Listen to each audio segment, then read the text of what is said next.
왼손에 들고 있는 저물은 천연간수, 고치 앞바다에서 퍼올린 심충수라고 합니다. 단지 콩물과 해양 심충수만을 섞어서 응고시키면 금방 순두부 상태가 되죠. 옛날엔 화학 응고제가 없었을 터이니 바닷물을 사용했을 것이고, 순두부를 비단천에 싸서 물기를 뺐다는 것이죠. もともと何百年も前から豆腐ありますけど、いわゆるにがりしかありませんでしたから、海水から生成されるにがりしかありませんでしたので、やっぱりそれを再現するという意味でもですね、にがりを採用したということですね。 적당한 양을 비단천에 담아서 물기를 빼기 시작합니다. 수분을 얼마나 제거하느냐에 따라서 말랑말랑한 두부, 조금 딱딱한 두부, 취향대로 조절할 수 있는데, 고찌의 옛날 두부는 있는 힘껏 수분이란 수분은 한 방울도 남기지 않겠다는 각오로 물기를 빼냅니다.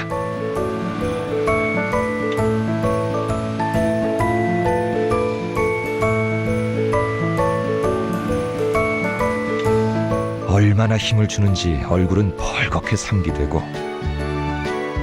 모든 힘을 소나기에 모아서, 그러다 보니 저렇게 질기디 질긴 비단천이 터져버리기도 한다네요. 그만큼 물기를 빼내는데 혼신의 힘을 다한다는 이야기입니다.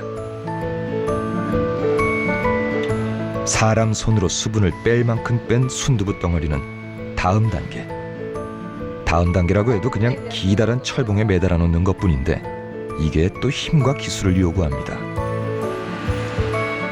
매달 때 비단천과 철봉 사이의 간격을 힘껏 조여서 물기를 마지막 한 방울까지 밖으로 내보내는 것이죠. 나가나가 大変です. 너무 힘들어요.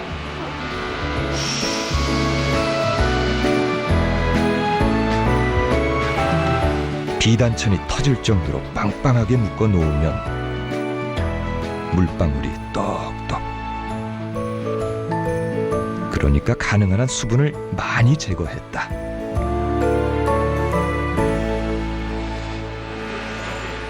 (400) 数十年前に来てもですね、やっぱり一部の人しかやっぱり食べれないような状況でしたんですけども、豆腐食べたいという方たくさんいる中で、豆腐日持ちしないじゃないですか。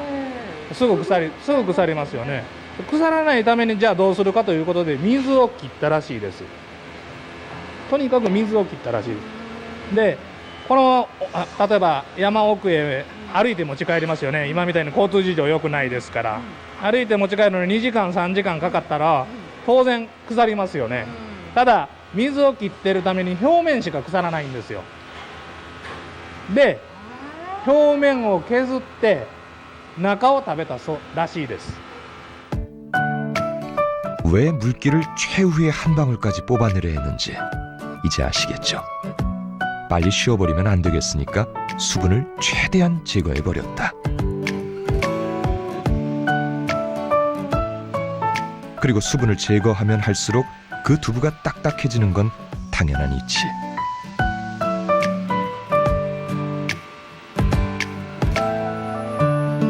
마지막 단계는 해양 심충수에 어느 정도 담구어 놓는 것인데,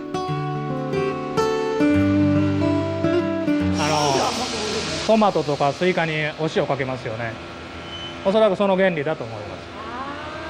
これずっと漬けすぎて塩分を吸いすぎますと、これは辛くなりますから、もう適度な時間だけこういうふうにつけて表面をいわゆる甘くすると、という作用ですね。 물기를 사정없이 빼버린 두부가 해양 심충수를 살짝 빨아들이면 표면에서 달콤한 맛이 난답니다. 그런데 저 봉지에 써있는 글자, 잘 보이도록 해드리겠습니다. 도진, 당인이라고 써있습니다. 도진 마치 당인정에서 조선 사람들이 처음 만든 두부를 재현해 놓은 것이다. 그 경로는 이렇다라고 지도까지 그려놓았습니다. 타나카 유키히코 사장에게서 진실한 우정을 느낄 수 있었습니다. 봉지 뒷면에는 고문서에 나와 있는 내용을 비교적 소상하게 적어 놓았습니다. 생활 속에 유용한 역사 공부까지 겸해서요. 皆さんにご理解いただくためにですね、こういう説明と、こういうことがありましたよということの意味を載せております。 후쿠미 씨, 감동한 기색이 역력합니다. これ水は入れないんですか？入れません、入れません、これは。なんか豆腐っていうと必ず水に入ってるっていうそうですね、はい。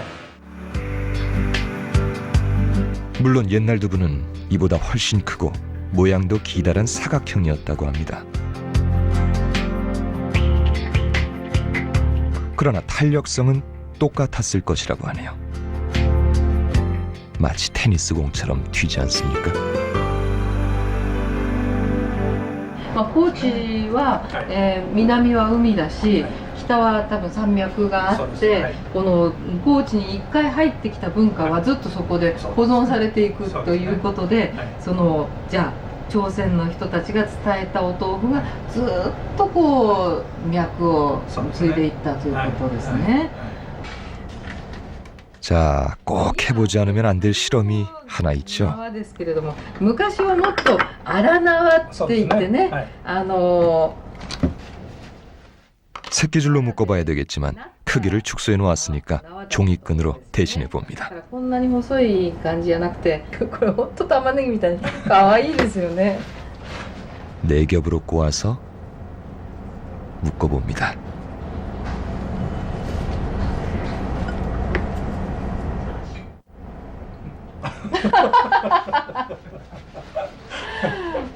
진짜 こんな風に硬い豆腐があるということはですね、その豆腐の角に頭をぶつけて死んじまえなんていう言葉ももしかするとここでその当時に生まれた言葉なのかもしれないですね。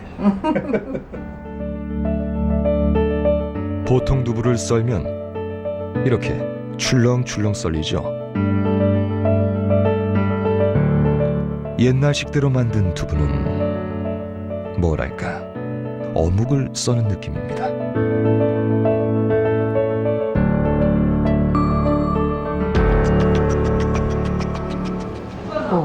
다나카 사장은 샤브샤브처럼 먹는 게 손쉽고 맛있답니다. 薄く切れば切るほどこういうようになるんですね。 보통 두부는 이렇게 할 수가 없죠. 아주 얇게 서로도 이렇게 돼 있어요. 이렇게 그렇구나. 얇게 썰어본 두부는 처음이에요. これはね、ホルモンがね、すごく合います。 고지에서 한국 식당을 운영하는 권오키 씨가 추천하는 메뉴는 대창전골입니다. 우선 맛내기 양념을 끼얹고 버섯, 양배추, 부추, 피망, 채소도 듬뿍 집어넣습니다. 고춧가루도 살짝 뿌리고 앞쪽에 하얗게 보이는 것들이 두부입니다. 일반 두부를 넣어서 먹는 것과 다른 맛일까요? 보통 두부라고 하면 물이 두부에서 나온다고 생각하죠. 이 두부는 수프 맛을 흡수해버리는 거예요. 그러니까 너무너무 맛있어요. 아이고 정말. 워낙 물기를 많이 빼버린 두부라 전골 냄비 속에 들어가면 고기와 채소가 뿜어내는 맛을 전부 흡수한다. 그러니 얼마나 맛이 있겠느냐. 에라이, このお豆腐。本当。 임진왜란을 도자기 전쟁이라 부르는 사람도 있고 어떤 이는 노예 전쟁이라고 합니다. 포로 중에는 포르투갈 상인들에게 넘겨져 멀리 유럽의 변방으로 팔려나간 사람도 있었으니까요. 그러나 대부분은 일본에서 노역으로 심신을 혹사당하다가 한줌 흙으로 돌아가고 말았죠.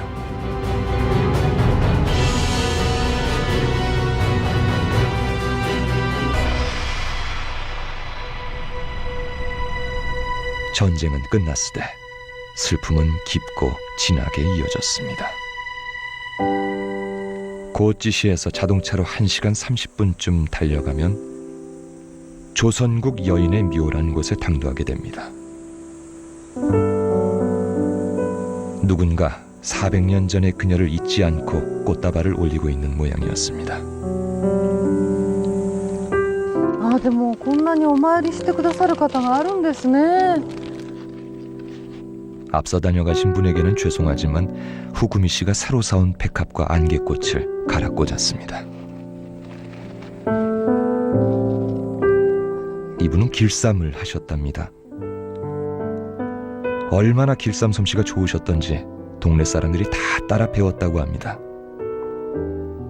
인품도 뛰어나셨던지 돌아가신 다음에도 이고정 사람들이 흠모의 끈을 놓지 않고 있는 모양입니다.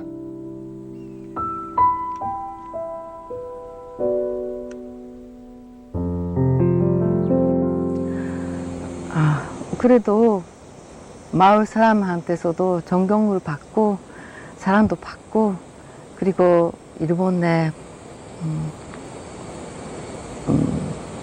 길쌈의 기술을 전해주었다는 것은 너무 감사하는 일이고 이렇게 꽃을 올려주는 사람이 지금도 있다는 것은 정말 고맙게 생각합니다. 지금 그 이름도 없는 여성 영혼이 어디에 있을까요? 지금도 이 마을 헤매고 있을까요? 아니면 고향에 돌아갔을까요? 영혼뿐만이라도 고향에 돌아가주었으면 좋겠다고 생각합니다.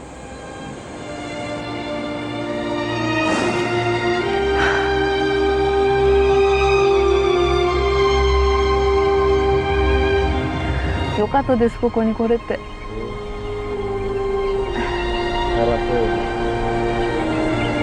ね。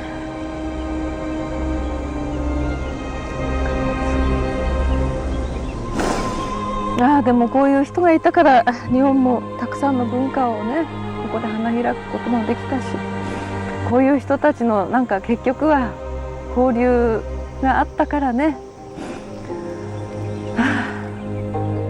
일본의 근대화는 조선 사람들의 피와 눈물과 한숨 위에서 세워졌다고 해도 과언이 아니겠죠.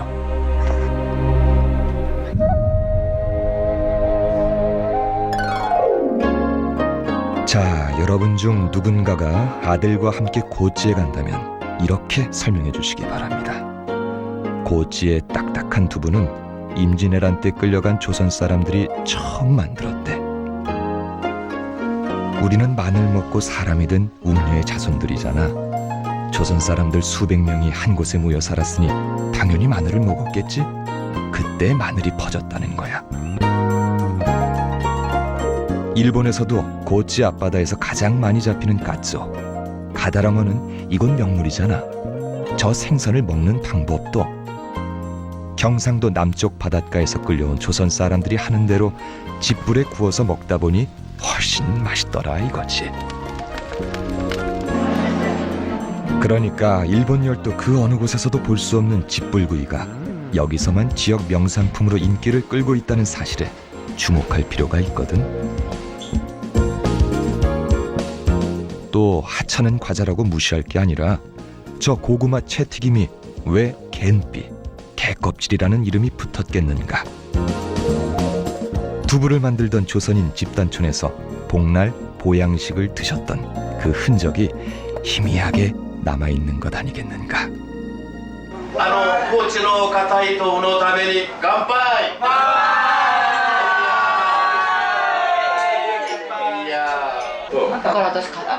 촬영을 모두 마치고 송별 파티를 좀 푸짐하게 열었습니다. 겨우 명목만 유지하고 있는 가시도후, 도토리 묵도 내놓았고 짓불에 구워서 마늘과 함께 먹는 가츠오 다다키는 물론이죠. 당인두부의 시조 박호인의 23대손 아키즈키 씨와 그 당인두부를 재현한 다나카 사장. 두 분이 처음 자리를 함께 하셨습니다.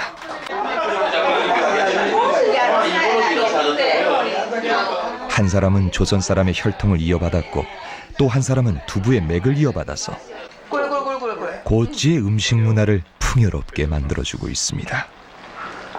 자,